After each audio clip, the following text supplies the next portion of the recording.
Hello friends, NDR channel में आप सभी का स्वागत और अभिनंदन है। आज की इस वीडियो में हम प्रॉफिट लॉस एंड डिस्काउंट के बारे में डिस्कस करने वाला हूं कि अगर कोई बच्चा जीरो से भी पढ़ना चाहे तो इस वीडियो के माध्यम से पढ़ सकता है। यानी लाभ हानि का कंसेप्ट आज मैं क्लियर करने वाला हूं कि लाभ हानि में कंसेप्ट क्या होता है और उसके माध्यम से आप किसी क्वेश्चन को कैसे हल करेंगे। जैसे सबसे पहले देखिए, लाभ हानि के प्रश्न में एक चीज़ आपको जानना होता है, जो शब्द है आपका क्रय मूल्य, ठीक है, क्रय मूल्य जिसको कास्ट प्राइस कहते हैं, शॉर्ट में सीपी कहेंगे, ठीक है।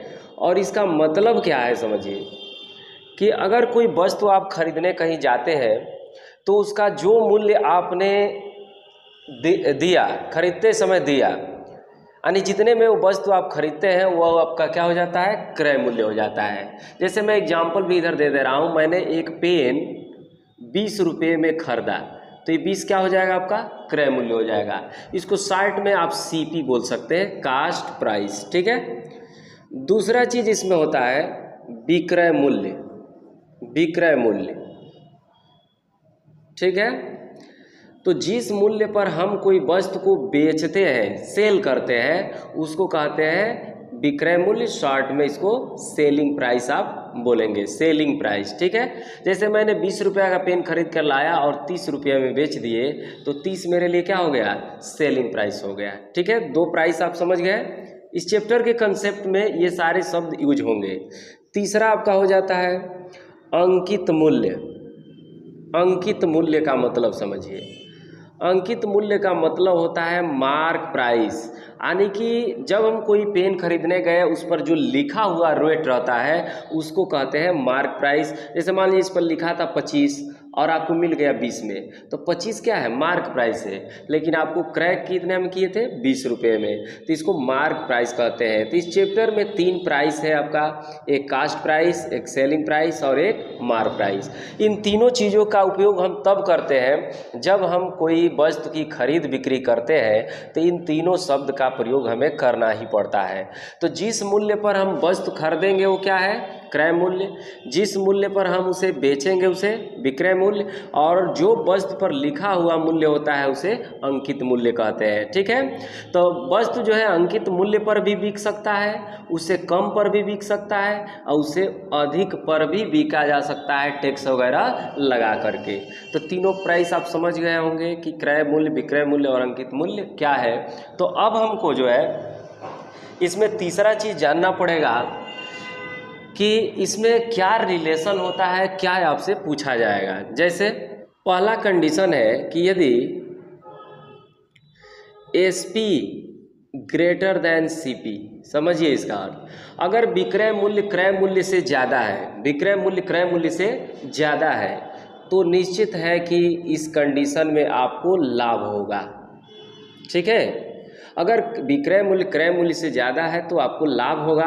और लाभ कैसे निकालेंगे, तो एसपी माइनस सीपी, यानी कि लाभ बराबर विक्रय मूल्य माइनस क्रय मूल्य। फॉर एग्जांपल देख लीजिए, मान लीजिए कोई चीज़ 30 रुपये का आप खरीदे और इसको बेच दिए आप 40 रुपये में, तो आपको प्रॉफिट हुआ कि नहीं, प्रॉफिट हुआ। कितना हुआ, 10 रुपया। 10 कैसे आएगा, इन दोनों को घटाने से आएगा। तो इसी को फार्मूले के रूप में याद कर लेंगे, लाभ बराबर एसपी माइनस सीपी। चाहे कहीं भी पूछा जाए, लाभ का यही फार्मूला बोलना है कि लाभ बराबर एसपी माइनस सीपी, ठीक है। दूसरा कंडीशन देख लीजिए, यदि सीपी ग्रेटर देन एसपी, अगर सीपी एसपी से बड़ा है, सीपी जो है एसपी से क्या है, बड़ा है, तो निश्चित है कि लॉस होगा। जैसे मान लीजिए 40 रुपया खरीदे थे और 30 रुपया में सेल कर देंगे तो आपको नुकसान हो जाएगा, ठीक है। तो ये ऐसी कंडीशन में भाई जब सीपी बड़ा हो जाएगा एसपी से तो श्योर आपको हानि होगा। और हानि कैसे निकालेंगे, तो हानि बराबर सीपी माइनस एसपी, यानी कास्ट प्राइस में से सेलिंग प्राइस को घटा देंगे तो हानि मालूम हो जाएगा। देखिए इतनी सी बात अगर समझ जाते हैं तो लाभ हानि के कोई भी क्वेश्चन को आप लगा सकते हैं, ठीक है, बहुत बड़ी चीज़ नहीं है। अब इसके बाद से आपको जो है इसमें फार्मूले की ज़रूरत पड़ेगी, ठीक है, फार्मूले की ज़रूरत पड़ेगी। जैसे आजकल आपसे लाभ नहीं पूछा जाएगा बल्कि लाभ परसेंटेज पूछा जाएगा, ठीक है ना, लाभ परसेंटेज। तो पिछले चैप्टर में हम लोग परसेंटेज निकालना सीख चुके थे कि जिसका परसेंटेज पूछे उसको ऊपर लिख देते हैं। तो लाभ का वैल्यू जो निकाले रहेंगे उसको ऊपर लिख दीजिएगा। अब बटा में CP गुणे 100। देखिए लाभ बटा CP गुणे 100 करते हैं तो लाभ परसेंट निकल जाता है। जैसे मान लीजिए आप 30 रुपये की कोई चीज़ 40 रुपये में बेच दिए CP और ये SP, तो आपको प्रॉफिट कितना हुआ 10 रुपये का। तो लाभ परसेंट कैसे निकालेंगे, तो लाभ परसेंट बराबर लाभ बटा CP गुणे 100 ऐसे करना पड़ेगा। आपका 33 ही 1/3% का यहाँ लाभ हो रहा है, 33% के आसपास, समझ पा रहे हैं। तो इस तरह से ये लाभ परसेंट का आपको फार्मूला याद कर लेना है। उसके बाद से दूसरा चीज़ आपको यहाँ याद करना है हानि परसेंट का फार्मूला। तो हानि परसेंट का फार्मूला कैसे बनाएंगे, देखिए लाभ परसेंट बराबर लाभ बटा CP गुणे 100, तो हानि परसेंट बराबर हानि ऊपर लिख देंगे क्योंकि हानि का परसेंटेज पूछ रहा है। अब बटा में CP, देखिए हर हाल में बटा में CP ही रखना है क्योंकि हमें हानि लाभ जो भी होता है वो क्रय मूल्य को देखने के पश्चात ही पता चलता है, ठीक है। तो हानि परसेंट बराबर हानि बटा CP गुणे 100। दो फार्मूला ये आपको याद रखना है, लाभ परसेंट बराबर लाभ बटा CP गुणे 100, हानि परसेंट बराबर हानि बटा CP गुणे 100। उसके बाद से 2-3 और फार्मूले मैं बताने जा रहा हूँ, उसके बाद से आप कोई भी क्वेश्चन इसी पर लगा सकते हैं। तो अगला फार्मूला इस प्रकार से रहेगा आपका। अगला फार्मूला आपका तीसरा मिल जाएगा सेलिंग प्राइस का, कि अगर कास्ट प्राइस दिया हुआ है, खरीदा हुआ मूल्य दिया हुआ है, बेचने की बात हो रही है तो उसको कितना में बेचा जाए। जैसे मान लीजिए 500 रुपये की सामान है, 20% लाभ को बेचना चाहते हैं तो उसको कितना में बेचेंगे, तो इस फार्मूले से बताएंगे। SP बराबर CP ब्रैकेट में 100 प्लस लाभ परसेंट, घाटा सहकर बेचना है तो माइनस हानि परसेंट, ठीक है, हानि रख देंगे। अब पूरा के बटा 100 लाभ परसेंट हानि परसेंट। इस तरह से आपका जो है SP निकल जाएगा। उसी तरह से चौथा फार्मूला में आपसे CP पूछेगा, बेचा हुआ दाम दे करके खरीदा हुआ दाम पूछ दे तो CP का फार्मूला इसको पक्षांतर करके बना लेंगे 100 गुणे SP। देखिए 100 में क्या किए, SP से मैंने मल्टीप्लाई कर दिया, बटा में 100 प्लस लाभ परसेंट अगर लाभ हुआ है तो, अगर हानि हुआ है तो माइनस हानि परसेंट। इस तरह से 4 फार्मूले जो है इस चैप्टर के ये इम्पॉर्टेंट है। और 5वां फार्मूला एक और बता रहा हूँ मार्किंग करने का। जैसे नहीं होता है कि कोई चीज़ जो है 500 रुपये के आप खरीद के लाए, सोचते हैं कि इस पर कितना बढ़ा कर लिख दें कि 20% डिस्काउंट दे तब वो 30% का प्रॉफिट हो, ऐसा आपको सोचते हैं। जैसे जो होलसेलर है लाते हैं सामान 500 का, सोचते हैं कि इस पर कितना लिख दें कि 20% डिस्काउंट दे तब वो हमको 30% प्रॉफिट हो। तो मार्क प्राइस का ये फार्मूला है, मार्क प्राइस बराबर CP, जितना का आप खरीद कर लाए हैं यहाँ रख दीजिए, 100 प्लस लाभ परसेंट, जितना लाभ कमाना चाहते हैं ऊपर रख दीजिए, जैसे 30% लाभ कमाना है तो 30 ऊपर रख दीजिए। अब बटा 100 माइनस छूट परसेंट, जितना जो है छूट दिखाना चाहते हैं वो जो है नीचे लिख दीजिए। इस फार्मूले से आप मार्क प्राइस निकाल सकते हैं। तो देखिए इस चैप्टर में मैंने 5 फार्मूला बताया। एक बताया आपको लाभ परसेंट का, ठीक है, लाभ परसेंट का लाभ बटा CP गुणे 100। दूसरा बताया आपको हानि परसेंट का, हानि परसेंट बराबर हानि बटा CP गुणे 100।